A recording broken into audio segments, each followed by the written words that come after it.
Hey guys, it's MartyBlendz back with another cinematic tutorial, and today we have a mid taper with a comb over to go through, so let's get to it. We start off by debulking all the hair around the sides. As you can see, my model's bulk was a bit excessive, so I had to run a number 6 to be on the safe side.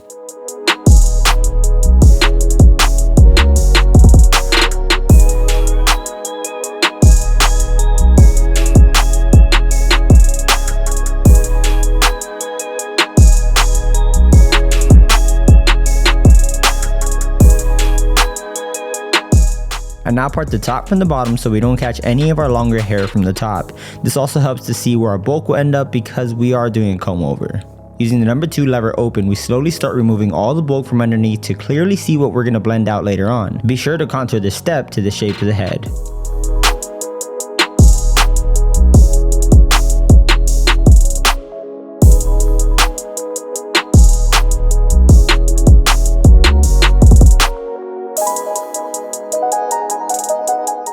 Next, with the number 1 lever open, we remove about a quarter of bulk from the bottom. It's important to note how far you want to scoot up with this number, as it can make your blend look longer if you go a bit higher.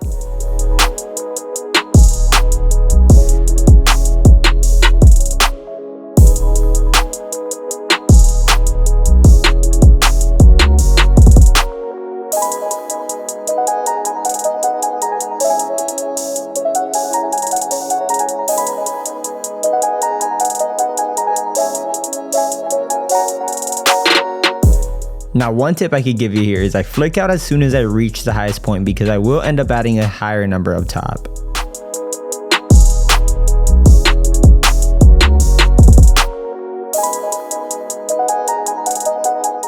Next, grab that 1.5 and scoot up about a full inch above the number 1.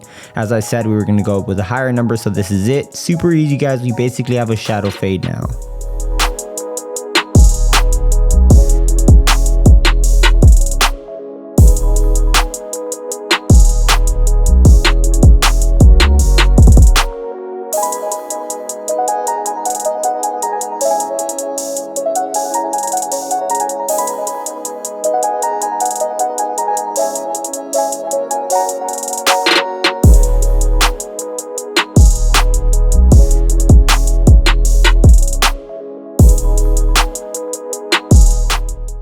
Okay, as clean as it looks, we've got to keep on going by adding another blend down below. So basically a blend within a blend.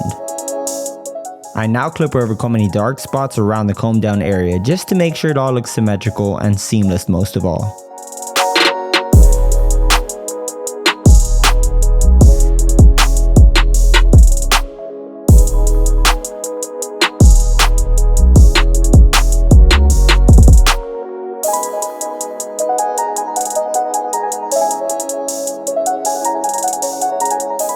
Okay, now using your trimmer flat on the scalp, create a baseline.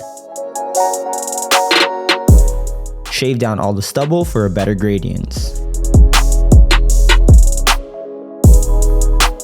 Next, with your clipper and the lever open, scoot up 1/2 inch. Alright, using the half guard and the lever open, create another 1/2 inch guideline. You want to use your corners to get rid of any crevices that are hard to reach.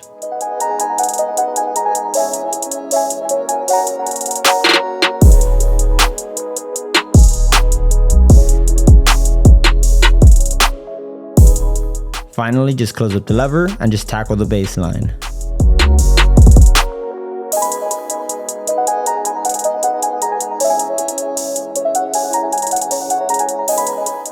I do come back to multiple different guards to make sure I secure every inch of detail.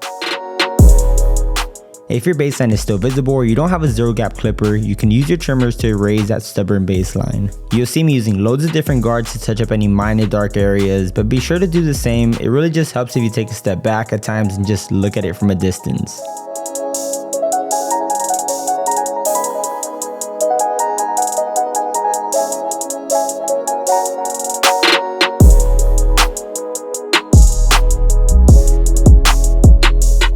You guys, the other side is the exact same steps. I do suggest you placing both baselines at the beginning of the cut so that way you don't have one side higher than the other. Okay, next up is the neck taper. Guys, I did take it a different route on this, so you can see 2 different examples on how to blend tapers. So start off by adding in your baseline. It's extremely important to use the backside of your trimmer so you don't nick or irritate the sensitive neck area. With your clipper now lever open, create a 1/2 inch guideline. And now close up the lever fully and scoot up halfway through that baseline.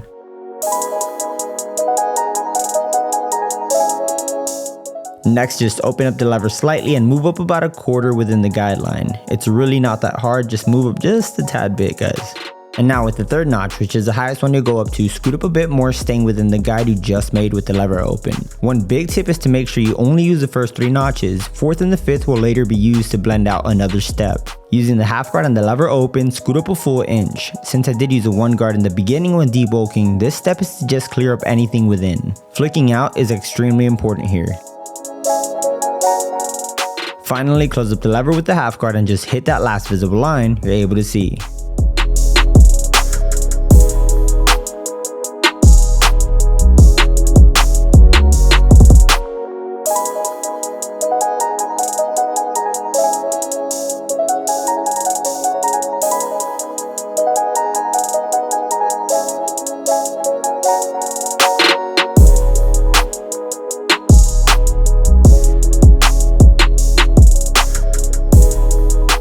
If by any chance you're still able to see a line, use the lever open, no guard, and hit it.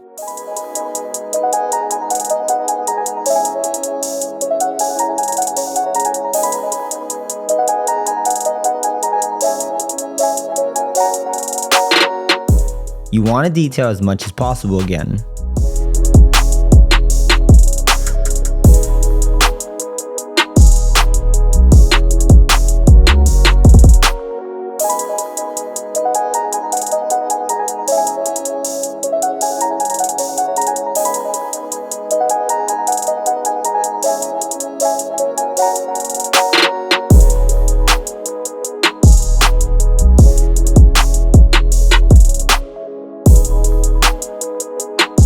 Okay, so now that we're done with the blend, it's time to line up. When it comes to tapers, I feel like necklines truly just make up the cut, so grab your sharpest trimmers and create a line close to the natural hairline. Don't forget to remove everything left underneath that neckline.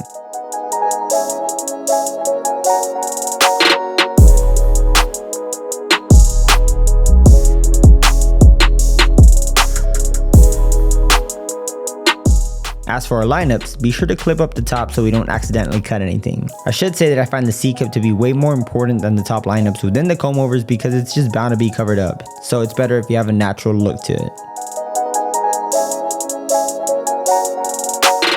Okay, so now some shear work. Split the top into 3 sections. I usually like starting on the longer side by the comb over split because from there we create a smooth ladder down. To be honest, it's about being creative up top. There is so many ways to do this, but as long as you section within your sectionings, you should be fine.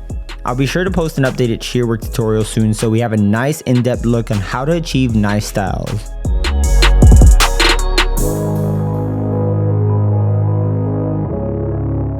Finally, just razor all the stubble left behind from your trimmer lines and we should be good to go. You always want to top off the haircut with some type of product. In this case, I use clay to really give it a matte look. You guys, this is a cut. I hope you enjoyed this tutorial and learned something, of course. That's been it for me, and God bless.